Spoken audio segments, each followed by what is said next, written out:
Today we take a fairly comprehensive look at DeMorgan's Canon.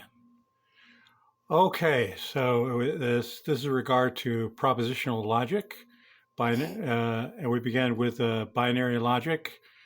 The negation of the quantity P and Q is equal to, under DeMorgan's Canon, not P or not Q. In the case of the negation of the quantity P or Q, that is not quantity P or Q, that equals to not P and not Q.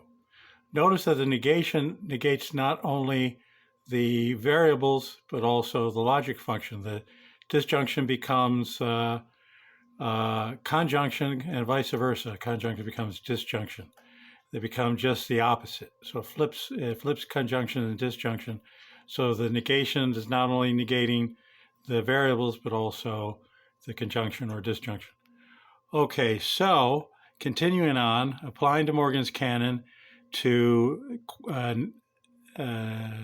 not quantity P implies Q, we get, interestingly enough, P if and only if not Q. In other words, negate the quantity of the conditional, we get biconditional, the P biconditional, not Q.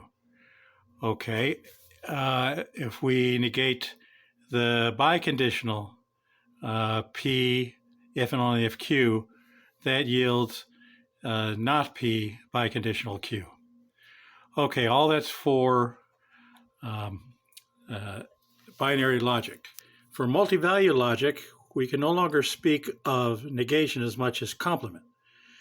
So in place of negate, we say complement. So for example, I have a couple examples. An example of complement of P or Q gives us the complement of P and the complement of Q. And likewise, the other example, the complement of the quantity P implies Q gives us the biconditional P, biconditional not or complement of Q. So in multi-values, we speak of complement, not negation, and we use the bar over instead of the little squiggly line. We use the bar to indicate complement of. Now the complement of a binary logic value is the same as the negation of the logic value. So complement can be used universally, with the binary logic just being a special case for all logic, propositional logic with any number of values.